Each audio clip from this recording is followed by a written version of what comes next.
What's up, guys? I just wanted to walk through this Ableton setup that I use. I have the Push 3 beside me here, and then I use ClyphX Pro in Ableton, and it makes my job so easy for live performance. It's been a godsend for live looping and spontaneous moments in a worship context, so I just wanted to walk through it with you in case you're not aware of what ClyphX Pro is. So, an introduction. They have these things called X clips, and they will do specific actions for me. So, for example, this one has YDIA. It's a synth I made, and then it has ARM right beside it, this yellow guy here. So when I click play on this, it's not quantized. If I scroll down here, it actually turns on that synth. So I have access to all of my instruments here, which is super helpful because I can leave the push contextually centered around this 8x8 grid here. So this orange box kind of shows where my push is showing, and so it's got all these colored boxes that are color coded in a way that makes sense to me. And I can turn on my piano and a synth, for example. Let's turn that filter down a little bit, and got a little bit of LFO. I'll turn that off.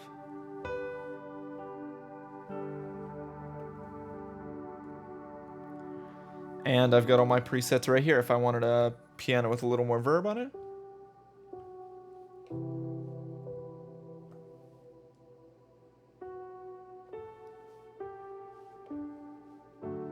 It's all right there at the push of a button, and I don't have to move where the push is centered. Normally, if you had a lot of tracks like I do, I set them up horizontally like this rather than an instrument rack so I can easily loop live. So if I wanted to loop like a piano, let's do that real quick just for the sake of demonstration. So say we're in a spontaneous moment in like a prayer room context or something, and I've got a piano part. Let's turn the filter down a little bit. I'll turn my, yeah. We'll do something like this. 1, 2, 3, 4.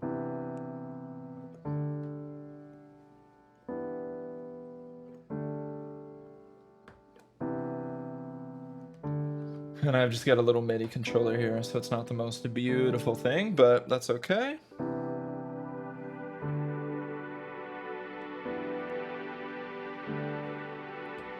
Arm those. So normally, like I'm going through and I'm navigating to the individual tracks, I'm turning them on, which works great if we're looping something.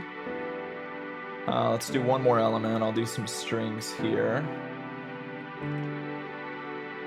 1, 2, 1, 2, 3, 4.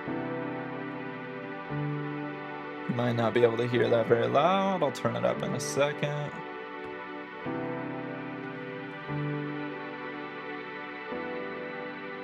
There's my strings. Anyway, so looping environment, it makes everything way easier when it's horizontally laid out like this. But it's kind of a pain to get to every instrument because I have to scroll through on the push, which doesn't take terribly long, but in a context where we're playing worship and say there's cues from the worship leader that are spontaneous, or all of a sudden we need to come down out of nowhere, or I just need access to all my sounds like right there without having to scroll through anything, ClyphX is amazing for that. So if you have like a nano control, like a Launchpad, any kind of pad controller, I used to have an Akai that works great with this.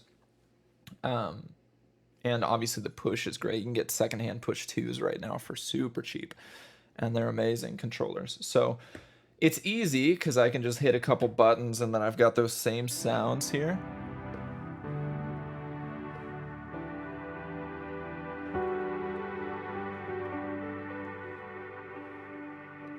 And then I can turn them all off, and now I have nothing. The other thing I want to show you real quick, so I'll open up the device view. On this first track, sorry, ignore that. On this first track, I've got this rack down here, and it is, if I open this up, we've got multiple map 8 devices. Now that's a Max for Live device that lets me essentially treat these racks or these devices like they're virtual MIDI controllers. So I can map this knob to something way farther down in my live set. It doesn't have to be on the same track. And then I've just mapped those to these macros here. So my push is in control of these macros at all times. And there's specific controls that I want access to at the drop of a hat, like my piano filter or my synth filter, strings intensity, stuff like that.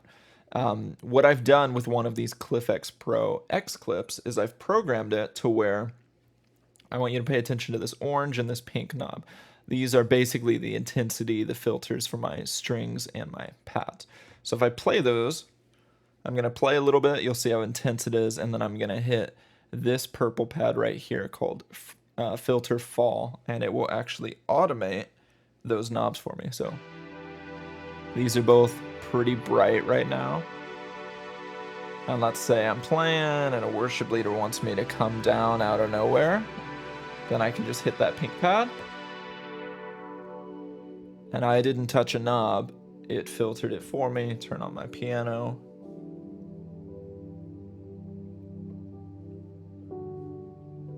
And now I'm down for a low moment.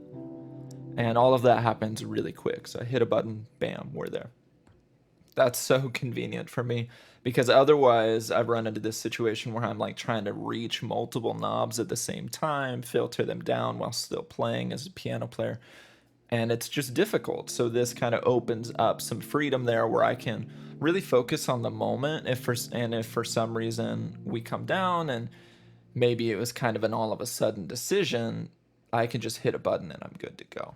I don't have to stress about trying to grab all of my stuff. There's a couple other things here. This arm off button, if I just hit that, it'll turn off all of my sounds. So that's my MIDI controller, not doing anything. And then if I had a loop going, for example, I'll fire the shaker loop.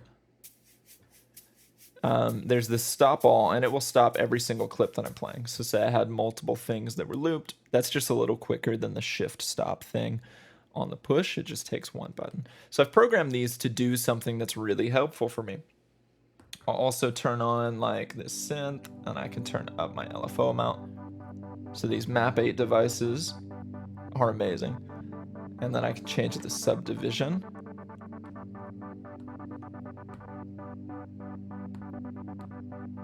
With these clips here. So I have access to that at all times in a worship set, and it's kind of like a preset like master control landing page. So if I want to, say I wanted to go to a piano and, you know, really turn up the reverb on this guy, I can still do that from the push.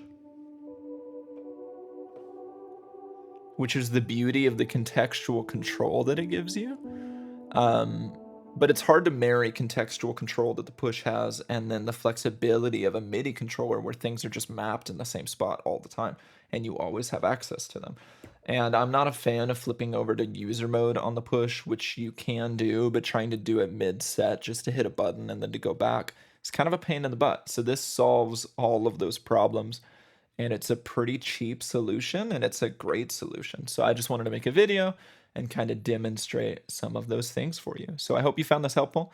If you did, go ahead and like this video and have so much fun making music.